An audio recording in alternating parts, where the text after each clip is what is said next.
What if the reason you're exhausted has nothing to do with how much sleep you're getting? What if tiredness in your 40s and 50s isn't a sign that something is wrong with you, but a completely understandable response to decades of doing life at full intensity with barely a moment to breathe? Today, I want to talk about something so many of us are quietly carrying but rarely say out loud, that bone deep weariness that doesn't go away no matter how early you get to bed. I'm going to share 3 types of midlife exhaustion that might explain exactly what's going on in your body and nervous system right now.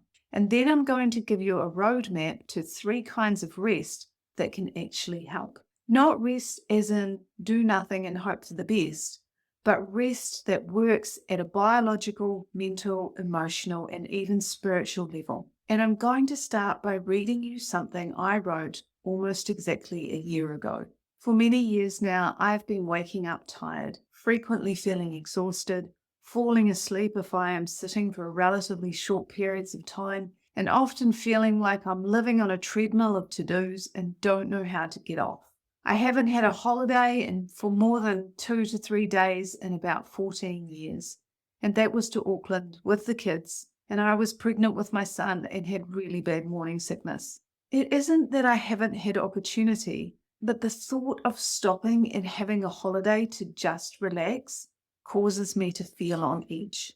It would take several days for my nervous system to unwind, even if I did go away. Can you relate to any of that? If you're nodding along, even a little, then what I'm about to share is for you. Because that kind of tiredness, it's not just your story and it's not just mine. It's something that is showing up for so many people at this stage of life, and I think it's worth understanding why. Kia ora and hello. Welcome to the Living Midlife Well podcast. I'm Janine Lattimore, a well-being writer and coach, here to help people in midlife get off the treadmill of stress and exhaustion, rediscover their joy, and create a life that is aligned with who they really are and what they really want. By their 40s and 50s, many people are starting to experience a deep weariness.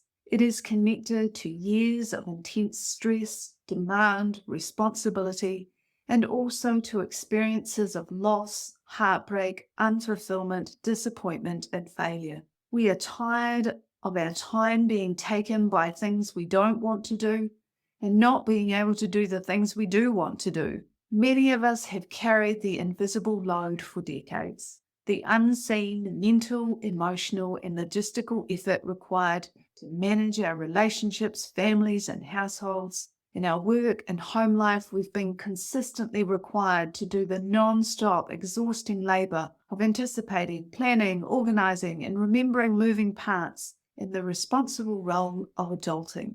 It is absolutely understandable that you are tired.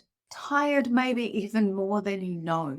It is not weakness. Modern life can drain the life out of any and possibly all of us. I don't think that a longing for rest is something new, but I think that we are experiencing it in a new way due to the rapid development of technology leading to globalization and almost constant lifestyle changes and updates. Those of us in our 40s and 50s now lived through the dawning of the digital information age. We remember, not just in our minds, but also in our bodies, a slower, quieter, more personally connected life before personal computers, the internet, mobile phones, and social media. And I think that this adds to the impact of the fast-paced change and the weariness we feel. And into all of this gets thrown the turmoil caused by major hormone changes at this stage of life. So that's the backdrop. That's the weight we're carrying before we even get out of bed in the morning. And what I want to do now is get specific, because not all exhaustion is the same. And understanding which type you're experiencing is the first step to knowing what you actually need. Let me walk you through the 3 types of midlife exhaustion. By midlife, chronic stress is affecting us in 3 main ways: fatigue, freeze, and burnout; hyperstimulation, that wired but tired feeling; and what I call dis-ease, which is stress-related illness. Let's look at each one. Exhaustion type 1, fatigue, freeze, and burnout, when your system has simply had enough. Ongoing stress drains your energy, even low-level ongoing stress, which affects you like apps constantly running in the background on your phone. This can manifest as fatigue, brain fog, procrastination, difficulty making decisions, forgetfulness, emotional flatness, and loss of interest in socializing. Freeze, which is a second layer survival or stress response after fight or flight, can look like feeling numb, depressed, hopeless, disassociated, and/or shut down. Burnout can happen when you experience too much emotional, physical, and mental fatigue for too long. You move beyond the overwhelm of stress into feeling depleted, used up, hopeless, cynical, and resentful. Does any of that resonate? That flat, used up feeling that goes beyond just being tired? Now let's look at the second type. And this one might surprise you because it doesn't look like exhaustion from the outside at all. Exhaustion type 2, wired but tired. Why you can't switch off even when you want to. Hyperstimulation is the sensation of being constantly switched on and struggling with switching off, or in other words, feeling tired but wired. It can look like overworking, overgiving, overthinking, and overfunctioning, all while being unable to stop or sometimes even sit still for long. If you have difficulty stopping and resting, then it is likely that your nervous system is stuck in survival mode. There are usually subconscious beliefs operating underneath this for you. Experiences you had when you were young that taught you things like being still was somehow unsafe, that rest equals weakness, or that if you don't perform, you don't matter. This second type is one I see very often. People who look busy and capable from the outside, but who are running on fumes underneath. And the third type is where the body starts sending the most urgent signals of all. Exhaustion type 3, when stress makes you sick, the body's long-term bill for chronic pressure. Long-term activation of your stress response system causes overexposure to cortisol and other stress hormones, which can cause inflammation and disrupt almost all of your body's processes. This type of chronic stress can put you at risk for a variety of health issues, including muscle tension and pain, headaches, infertility, heart disease, heart attack, weight gain, insomnia, autoimmune conditions, and stroke. Long-term stress keeps your body in a survival state where your body downregulates systems not connected with fight or flight, such as your immune system, your digestive system, and your reproductive system. This can make you more prone to illness and slower to recover from it, stimulate or worsen digestive issues, and suppress your libido and sexual function. You can experience issues from more than one of these areas at the same time. By midlife, it is quite common to be experiencing all three in various ways. So, we've named what's happening, and I hope just having language for it gives you some relief, because when we name something, we stop making it mean that something is fundamentally wrong with us, and we can start doing something about it. Now, I want to talk about rest, but not in the way you might expect. Midlife exhaustion is not just physical, and therefore the rest we crave and need is not just physical. By this stage of life, a big part of rest is also experiencing inner peace, which is mental and emotional peace, and also spiritual. Not spiritual in a religious sense, but in the sense of self-awareness and living in coherence with your values and what is important to you. And here's something I want to gently challenge. Something I hear from people a lot when they start thinking about rest. I've heard some people say that they will make an effort to rest more. There is a contradiction here because rest by its nature is the opposite of effort. Rest isn't something we do, it is something we feel. It needs to be felt into because how we experience rest is different for different people and also varies for ourselves over time and mental and emotional state. We can equate rest with acceptance. ease, and flow, and with the release of effort, performance, and need. And this is where it gets interesting, because if rest isn't about effort and it isn't about just stopping, then what does it actually look like? Especially when some of us have been stuck in survival mode or over-functioning for so long that we're not even sure how to rest.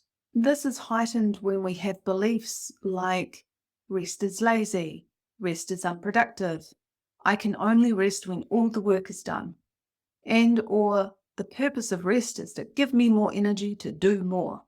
If any of those landed for you, I want you to just sit with that for a moment.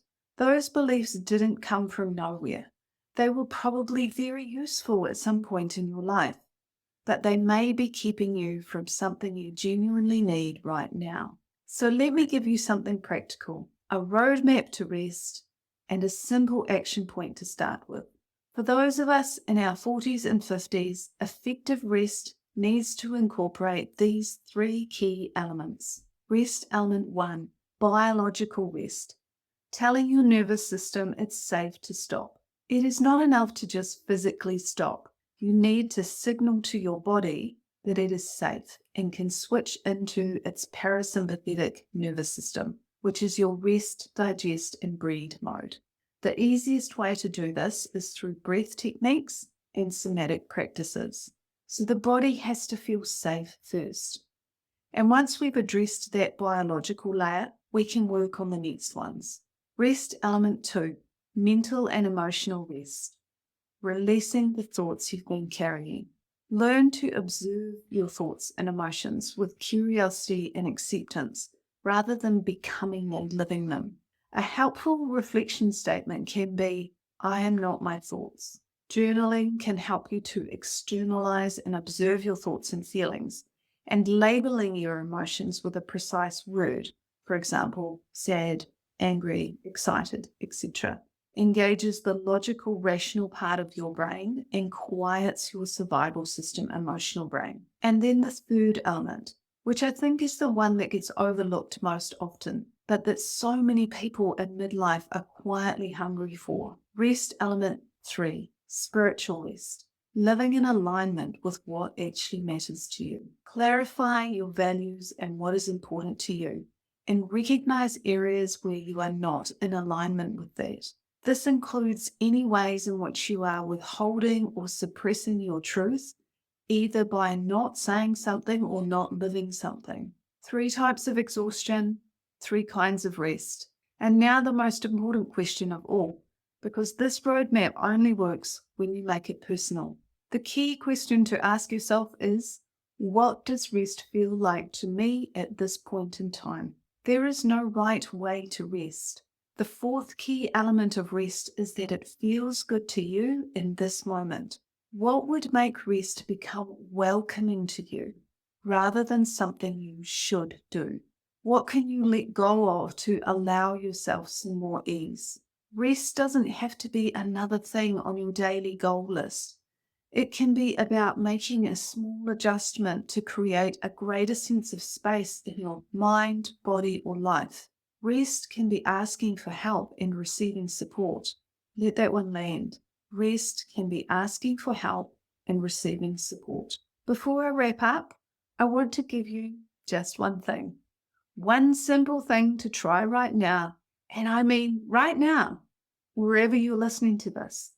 This week's just one thing action point is to pause right now and bring your awareness to your breath. Notice how you are breathing for a few moments. Then inhale through your nose for the count of 4. Pause your breath for the count of 7. And then exhale slowly through your mouth with a sighing breath for the count of 8. Repeat the 4, 7, 8 sequence 3 times. Notice how you feel now. This breath practice is called the 4-7-8 breath. It has roots in yoga breathing practices, was formalized by Dr. Andrew Weil, and is widely accepted as very effective for reducing stress and anxiety. It links to the biological element of rest and can signal your body that it is safe and that it can switch from stress survival mode, your sympathetic nervous system, to rest and digest mode, your parasympathetic nervous system. A breath practice like this is a great place to start for a quick nervous system reset and to give you increased capacity to investigate more in-depth mental, emotional, and spiritual elements of rest. Such a small thing, but simple can be good and give you a real shift. If you did that with me just now, I hope you felt something soften, even just a little. And if this episode resonated with you, if you found yourself thinking, yes, this is me, then I want you to know there's more support available. If what I talked about in this episode spoke to you and you feel ready for longer, personally guided practices from me, then you can join my Living Midlife Well member community. This gets you access to a weekly 20-minute guided well-being practice, video or audio, connected to the action point in my weekly well-being newsletter. For example, the guided practice connected to this weekly post focuses on the 478 breathing technique, as well as other breath techniques to enable you to use your breath to reduce stress and anxiety from a body or biological level. Joining the member community will also give you access to a monthly live group coaching call with me and the replays of that. All that for only $7 US a month. If you're interested, you can click the link in the show notes to learn more. Thank you so much for spending this time with me today. If this episode was helpful, please share it with someone in their 40s or 50s who you think might need to hear it, because so many people are carrying this quietly. And sometimes the most restful thing we can do is remind each other that we're not alone. If you found this content interesting, then please also remember to like and subscribe and leave a comment or review. This supports me and also helps other people find this information and benefit from it.